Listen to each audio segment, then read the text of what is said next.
네, 이어서 로마를 보도록 하겠습니다.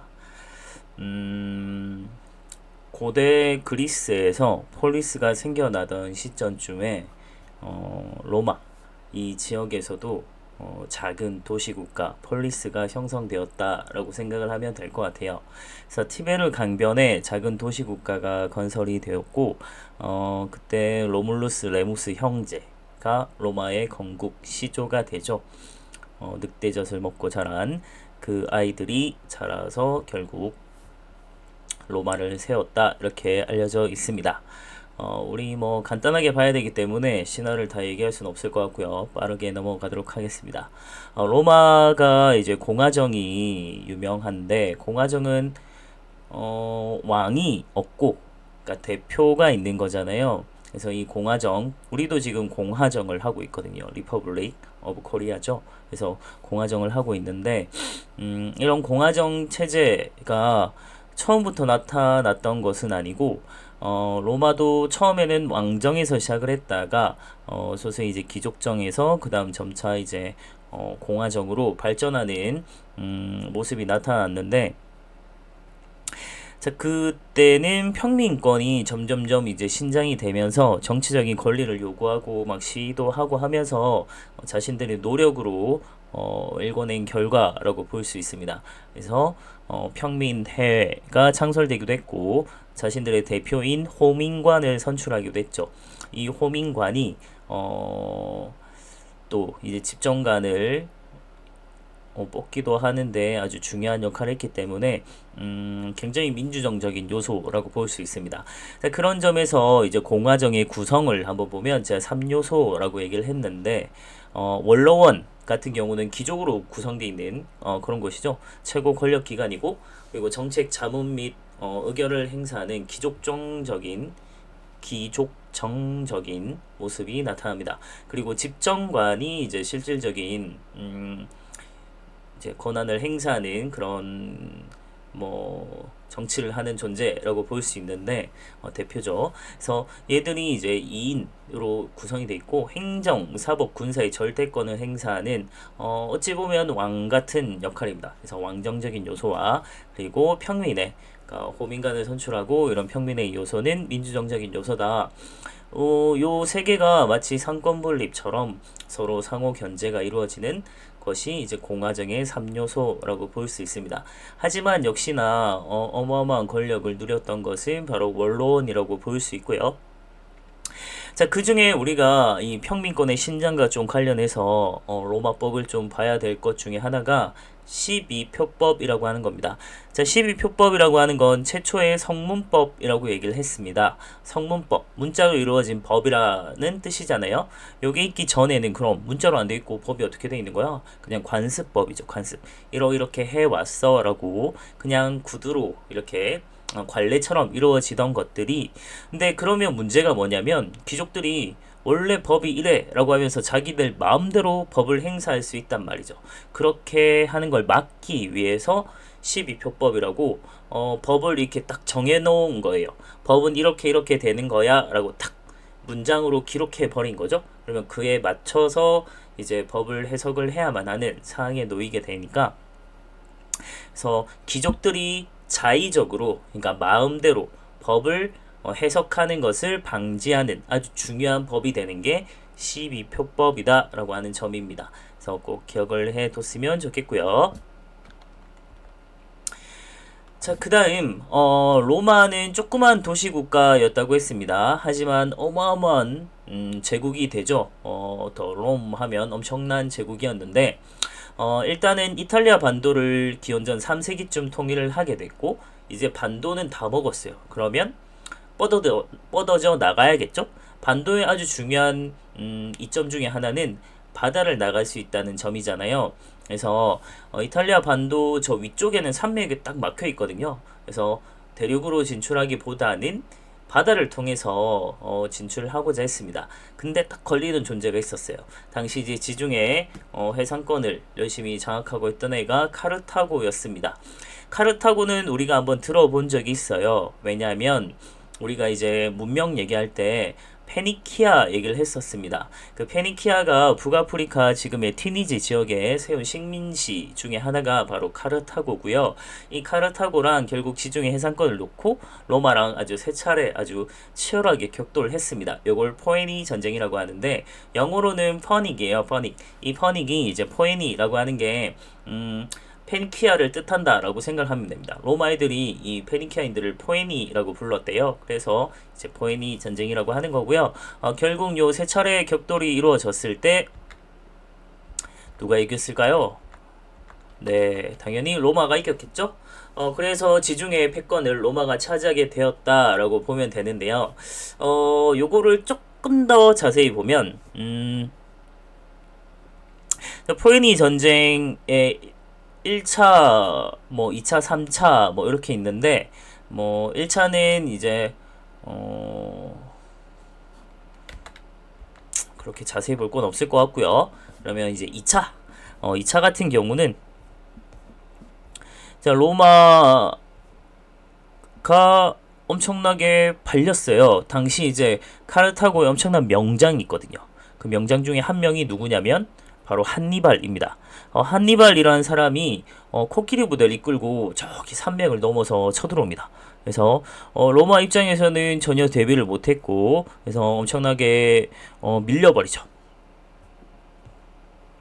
자, 그 전투를 이제 볼까요?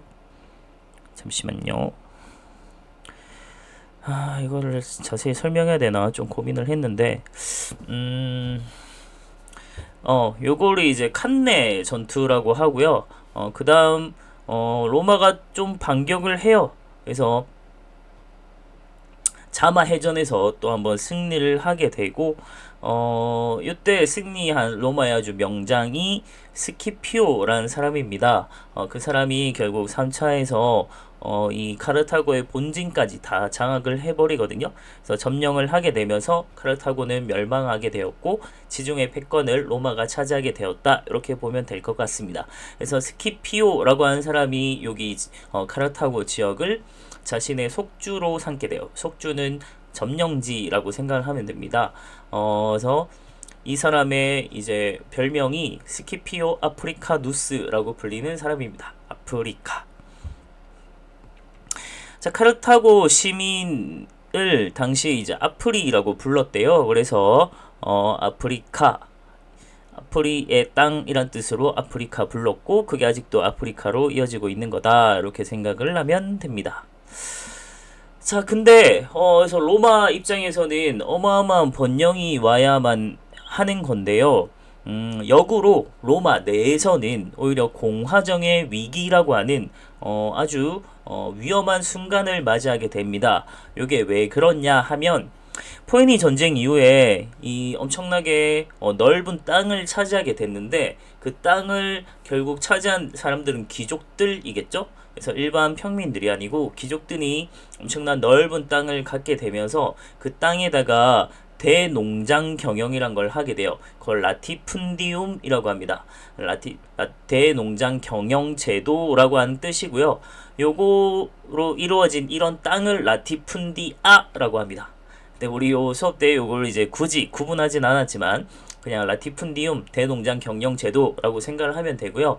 이 라티푼디움은 어떻게 이루어지냐면 귀족들이 직접 농사하지 않을 거 아니에요. 그래서 엄청나게 많은 노예들을 동원을 해서 엄청나게 넓은 대농장에서 농사를 막 지어요. 그러다 보니까 생산 비용이 아주 싸잖아요. 그래서 아주 값싸게 곡식이 이제 속주에서 이제 값싼 곡식이 로마 본토 내로 막 들어오게 됩니다.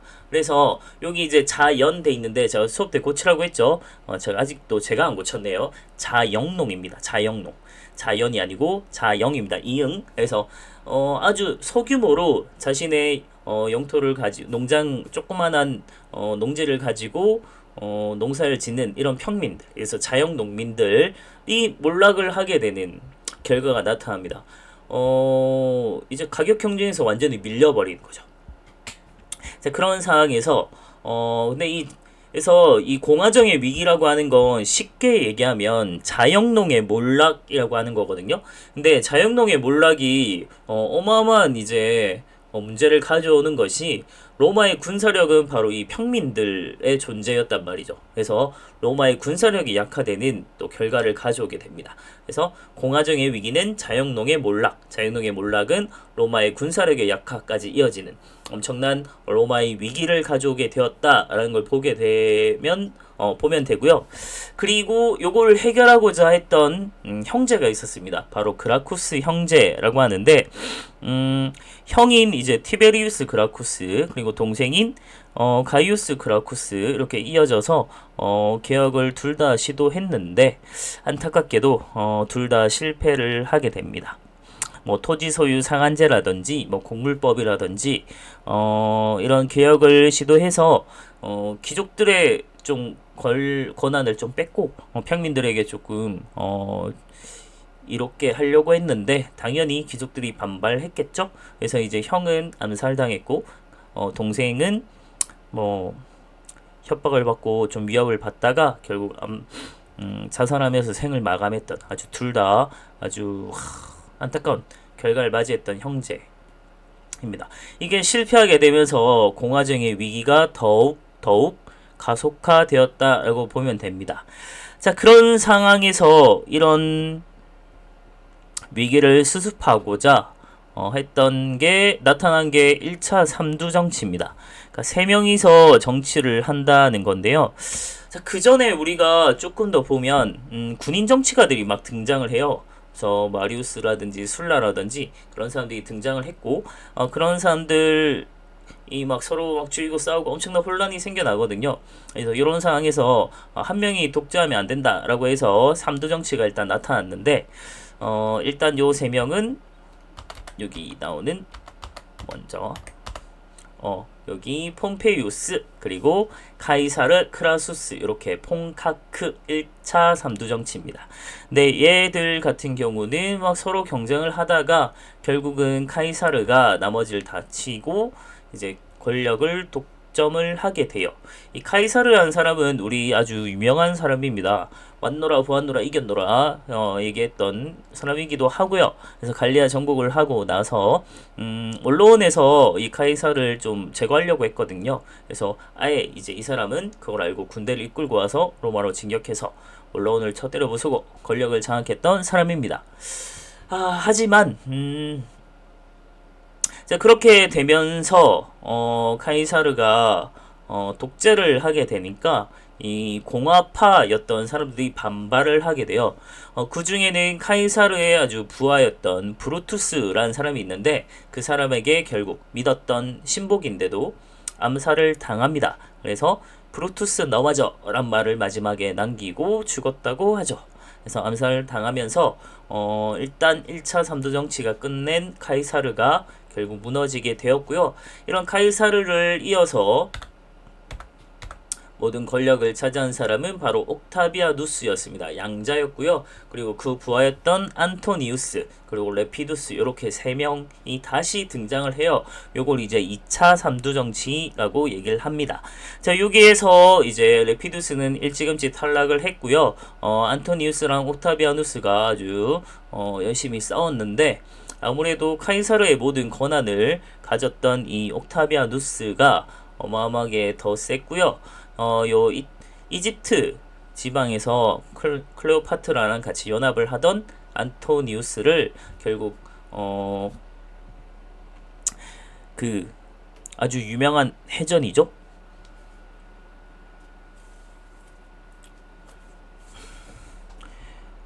해전이 갑자기 생각 안 날까요?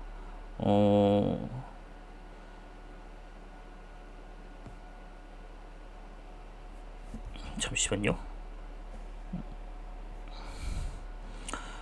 큰일 났어요. 요즘에 이렇게 단어가 생각이 안 납니다. 조금씩.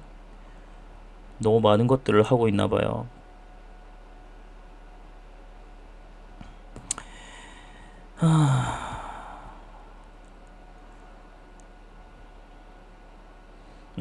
악티움 해전이네요. 악티움. 와, 이게 왜 생각이 안 났을까? 자, 어쨌든 이 악티움 해전에서 옥타비아누스가 승리하게 되면서 결과적으로 이 2차 3두 정치를 끝내고 옥타비아누스가 모든 권한을 갖게 됩니다.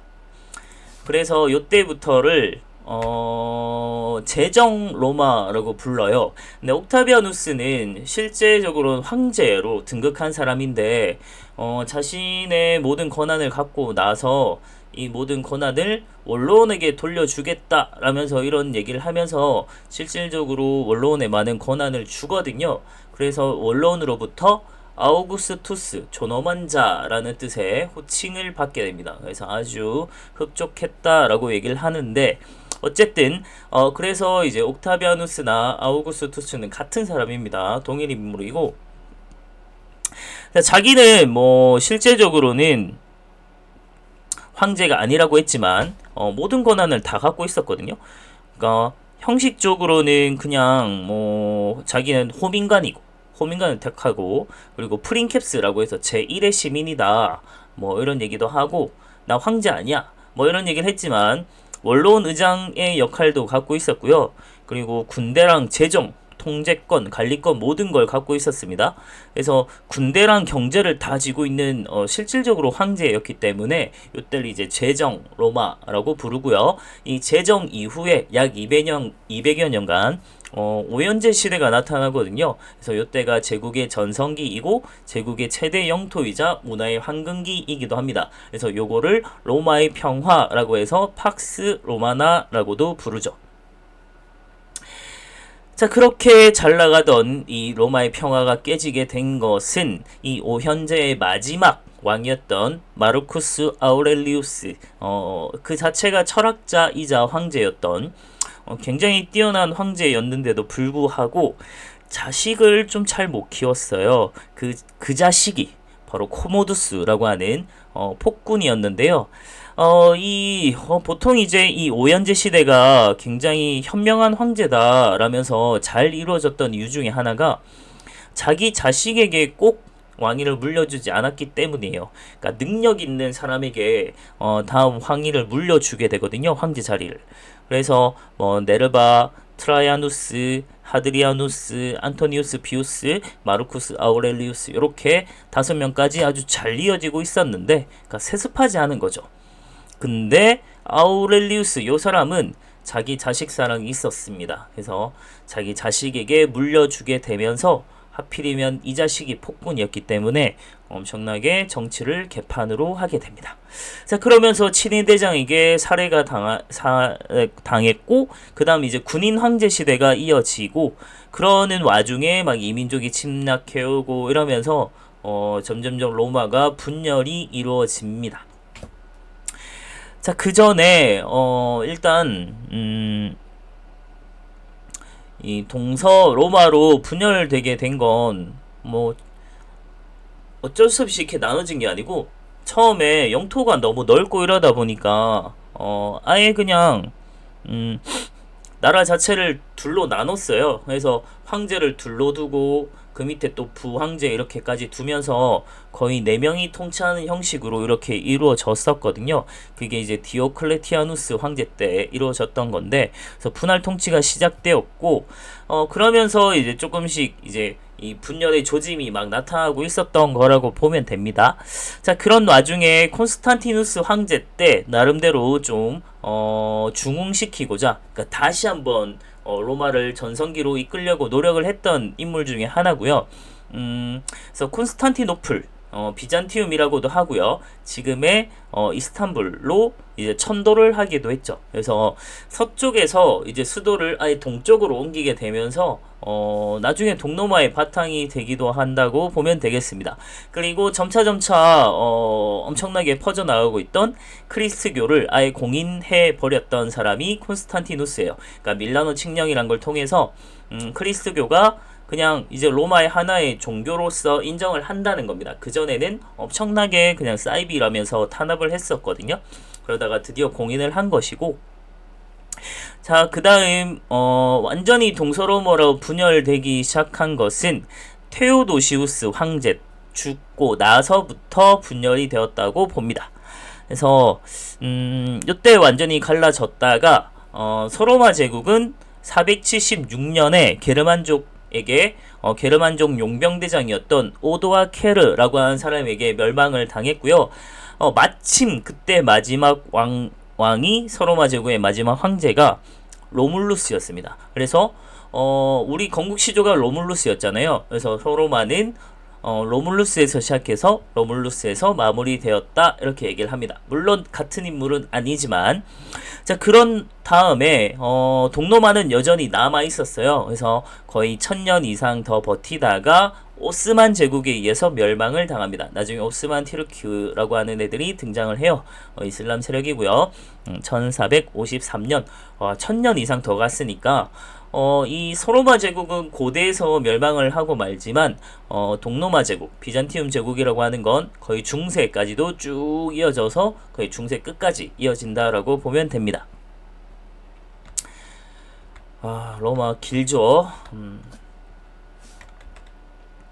자 그러면 로마의 문화를 한번 보도록 하겠습니다. 로마의 문화는 뭐 그리스 문화보다는 좀 문화적이나 뭐 이런 예술성 이런 것들은 좀 떨어진다라고 봐요. 하지만 실용성은 굉장히 뛰어났던 게 바로 로마 문화였고 그 중에 하나가 로마 법이죠. 로마에 갔으면 로마법을 따라라 이런 얘기 할 정도로 로마법은 굉장히 세계적으로 유명한 아주 중요한 법 중에 하나인데요.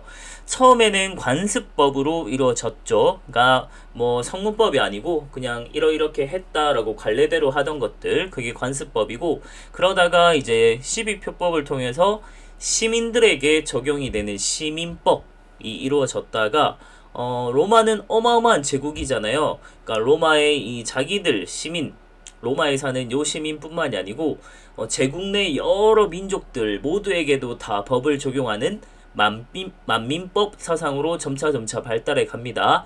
그런 법들을 싹 다 집대성해서 법전을 만든 사람이 유스티니아누스 황제입니다. 그래서 자신의 이름을 따서 유스티니아누스 법전이라고도 하고요. 아니면 로마법 대전이라고도 얘기를 합니다. 난 건축은 뭐 아치 형태 그리고 돔 형태 이런 것들이나 아니면 콘크리트 이런 이제 도로로 아주 잘 닦여진 도로를 만들었죠. 이거는 사실 군수 물자나 이런 것들을 이동하기 편하게 하기 위함이고 왕명 전달이 아주 빠르게 하기 위한 그런 거라고 보면 됩니다. 물자 수송 그리고 콜로세움 뭐 수도교 이런 거 건설하면서 그 시대 때 이 고대 시대 때 이미 상수도 시설이 갖춰져 있다라는 건 아주 대단한 문화를 갖고 있었다라고 봐야 될 것 같고요. 그리고 철학은 여러분들이 관심이 없으니까 간단하게 보면 실천적 윤리적 철학에 관심이 있었고 그래서 스토아 철학이라든지 이런 게 좀 발달했습니다. 그 다음 역사학에는 리비우스의 로마사라든지 아니면 타키투스의 게르마니아 아니면 카이사르 카이사르 아까 그 사람입니다. 1차 삼두정치 끝낸 사람 그래서 황제 됐던 인물인데 역사학자이기도 하고 정치가이기도 하고 뭐 여러가지에 아주 다방면으로 뛰어났던 사람 중에 하나입니다. 갈리아 전기 자기가 직접 갈리아 전쟁 갔을 때 그거에 대한 기록을 남기면서 역사학을 책을 쓴 사람이기도 해요. 그리고 문학은 라틴 문학이 발달했고요. 대표적으로 플루타르코스의 영웅전이 있습니다. 요거 아주 재밌는데 여러분들은 읽어보지 않겠지만 기회 나면 한번 읽어보세요. 재밌습니다. 그 다음에 프톨레마이오스의 천동설 이런 것들이 드디어 나오기 시작해요. 자 그리고 우리가 좀 봐야 될 것 중에 하나가 바로 크리스트교입니다. 크리스트교는 지금 우리 기독교 생각을 하면 되고요. 처음에는 이제 예수에 의해서 기원전 4년쯤 창시가 되었다라고 보고 있습니다. 근데 요거를 보려면 우리 유대교를 좀 먼저 봐야 되는데요.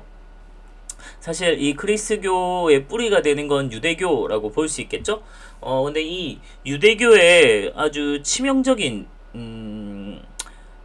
단점이랄까요? 중에 하나가 바로 선민사상이거든요. 이 선민사상이 뭐냐면 유대 민족만 구원받는다 이런 생각을 갖고 있습니다.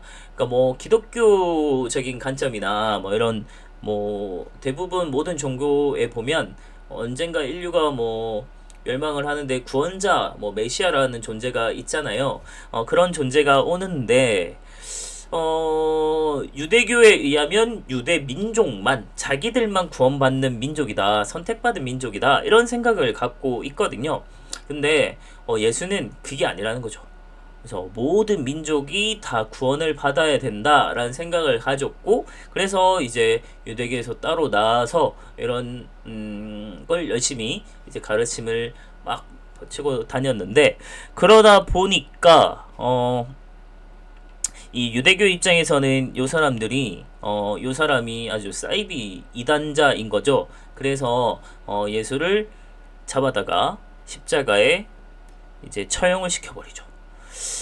자, 근데 문제는 그 다음입니다. 3일 만에 부활을 하죠.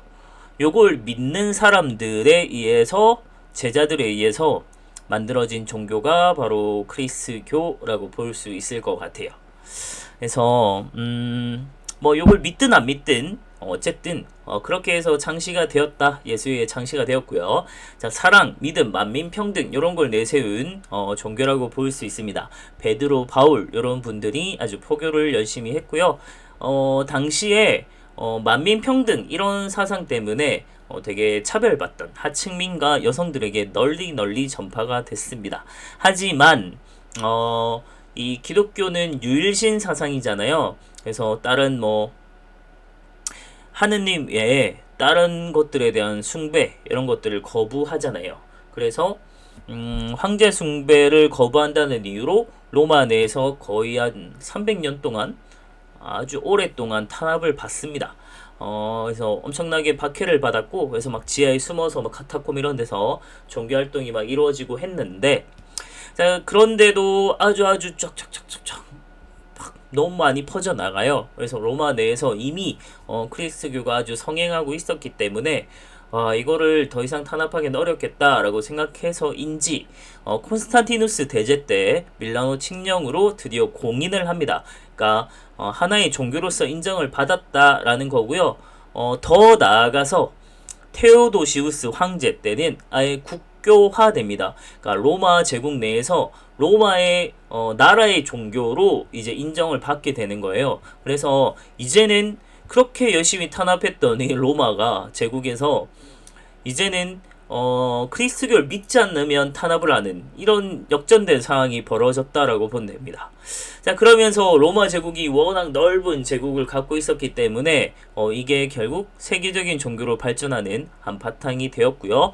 그리고 그리스 로마 문화와 함께 유럽 문화의 기틀을 마련하게 되었다, 이렇게 보면 될 것 같습니다. 네, 일단은 로마에서 여기까지 하면 될 것 같습니다. 뭐 만만치 않죠.